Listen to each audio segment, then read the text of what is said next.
Hey, what's up, guys? So I wrote a book a couple years ago, published a book a couple years ago called The Evolution of Love. Damn it. Okay, so that's going to have to do. Boom. And I've redone it a couple times. And something about Doug is that I like to kind of fly half-cocked a lot of times. Just put it out there, rough. Not to be all fancy with editing and special effects. Just to be raw and real and authentic and be okay with, the warts and all.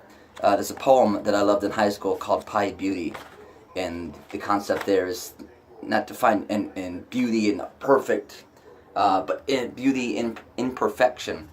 So I'm just throwing this out there. I'm going to keep putting videos up about this concept of what it means to love, because my perception and my idea is totally contrary to how most people think of it, and I would never ask someone to marry me or commit to me for any amount of time. Because why? Well, because recognizing that superseding my desire to be with them because of how they make me feel, okay, what supersedes that, what's more important is their happiness. God forbid they meet someone tomorrow who they're happier with, who they're more attracted to, they have better conversation with. Right, that can't happen because there's no one out there who's cooler than I am. Man, I'm convinced we have this really immature attitude and concept about love. And having put this into practice and living it, and been in relationships with women who understand this concept, which is that we love each other enough to give each other freedom. They love me enough to let me go, and vice versa. And not that we're going to hate each other and spew hate and just be vicious to each other because the romance faded. No. There's an underlying level of love, which is the same love that we have for friends and family, which is unconditional. That recognizing that the romance, the partnership may not work out for any number of valid reasons, but we're still going to care about each other. When you love someone like that, and they love you the same way, you have something special that I think very few human beings have probably ever had, because we've been raised on this really immature, backward, upside down concept of love, which is about possession and ownership and commitment. And I do a chapter, this is chapter 6 of my book, and I really attack, I believe that a lot of our concepts about relationships and love are derived from pop culture. The movies that we watch, the TV shows, and in particular, pop music. All these songs about love. And I can just skewer so much of these songs. The Cliches of Love is the title of this chapter. All these ideas that we just hear over and over again driven into our heads about what it means to love someone. And I apologize for, in terms of this video, because I'm just going to I have to reference my book on some of these cliches that I singled out. And so cliche number 1 that we hear is, I need you. I need you equals love. And I'm here to tell you that's bullshit. Needing someone is not loving them in any healthy kind of way. The reality is you don't need them. They might move on and you're going to be just fucking fine. Life goes on. You can still be happy. You'll be happy by yourself or with someone else. And this is true too. It's the power of the mind. The stories that we tell ourselves about our reality create our reality. You keep telling yourself that you need them, and sure enough, you're going to believe that that is true.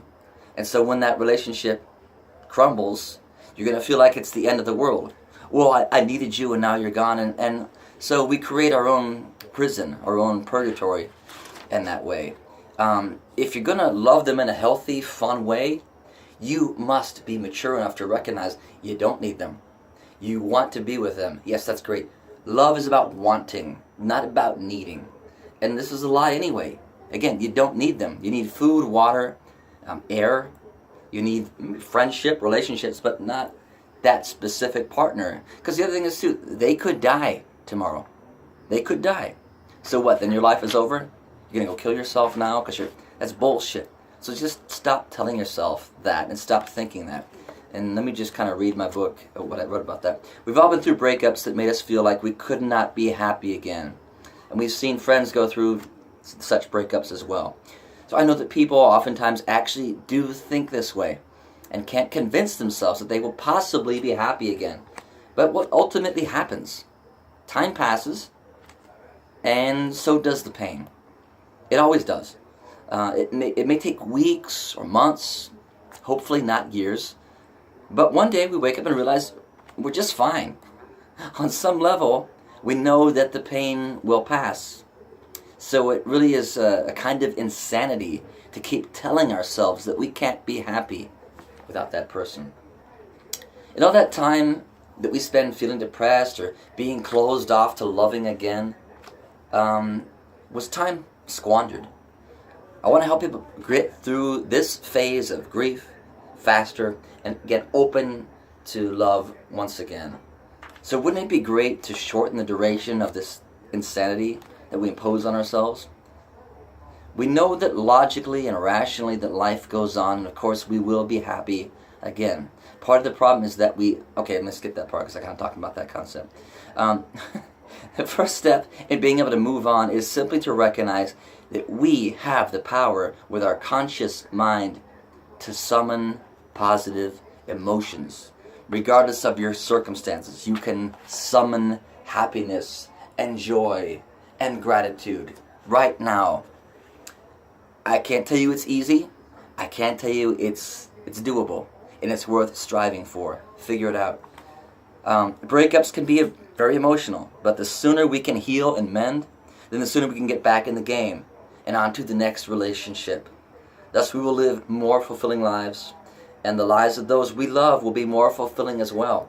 We leave a lot of untapped potential to love on the fields of life. We must tell ourselves and convince ourselves that we can be happy without that other person. Just think logically. There was a time before you guys were together when you experienced happiness, right? So remind yourself of that fact. We can be happy alone. If you struggle with that concept, then you need to work on yourself before you're ready to really get involved in a romantic relationship. When someone makes the statement, "I need you," they often say it because they are expected to say that. We've come to believe that this is something that you say to someone that you love. We need to change this.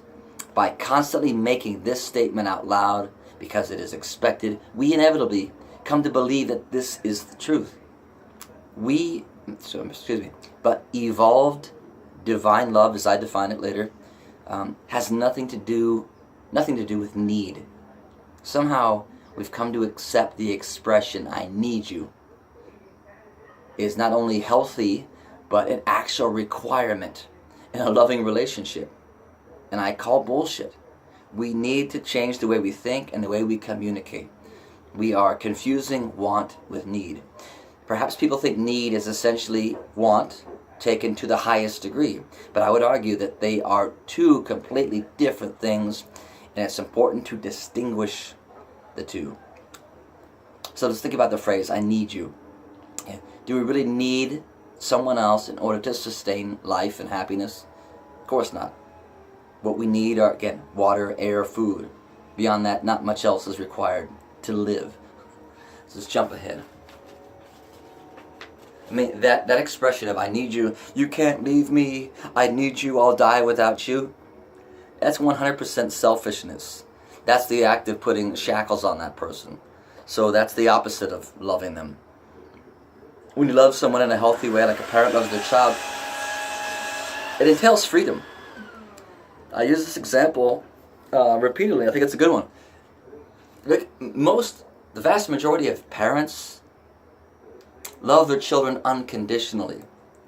And I think it's natural for parents to want their child to be close, to almost always stay in the home, and never leave or never go too far away. But they know that at some point, that child has to go live their life, to leave the nest, start their own family, maybe move away. And parents understand, no matter how hard that is, that's what love is. Love is letting go. It's releasing. It's an open hand. So I'm getting about 10 minutes long. It's longer than I intended to go. So I'm going to set the book aside and just focus on that concept that again, that this unconditional divine love that's inside all of us, which we should be striving for and talking about and communicating to each other, is my love for you is not contingent on how you feel about me. And man, I felt it, and I can express it in words. My closest friends, I think you're awesome. I celebrate your existence, that you ever existed, and that I get to experience life with you. And I'm honored to be your friend. And that's it. And it's not contingent on how you feel about me. You could think I'm a douche. Which a lot of my friends surely do, because I like to be obnoxious. I get silly sometimes. Yeah, and that just comes with an open hand. I expect, I would say that I know, but I fully expect that you're going to want to spend time with other people. That's cool. I don't expect to float your boat for 6 months or 6 years or whatever amount of time. I am who I am. I like who I am. And I know that I'm not the right guy for everyone, so I'm not the right guy for someone. It's not a shock. I hope that makes sense to you. So let's cut it short there. I do want to do another video about the cliches of love. All these, again, cliches, these phrases and ideas about what it means to love, how we should think about it, how we should communicate to each other. Because I'm just convinced that this message that comes through over and over again, especially through pop music, is immature, it's unhealthy, and it's what I would define as primitive love. It's a selfish love. It's about how you make me feel. I love you because you make me feel this. And if you leave me, then I hate you. So I hope you can kind of get a sense of where I'm going with that. That's not the best kind of love out there. That's not the end all be all. And in fact, it's nothing at all. Love should be unconditional and come with an open hand, allowing someone their freedom. How can I close out this video? Let's close it out this way. I used to close it out a couple years ago. That put it on my headstone, my gravestone when I'm dead, that I have no judgment of any human being in this life, save that every human being is worthy of love and respect. Love and respect. I've got my political differences with the right, with the conservatives, with the fascists. Both parties, I think, suck ass. but I don't hate them or hate any of their supporters. I mean, there has to be a mature voice in the world right now, in this country right now, with all the partisanship. That yeah, we all are Americans. Let's unite behind these central ideas that gave birth to this country. So I just flipped the page on you. I hope you guys subscribe, like, comment, hate me, love me. I don't care, guys. I'm going to live my life. Have a great day. Bye.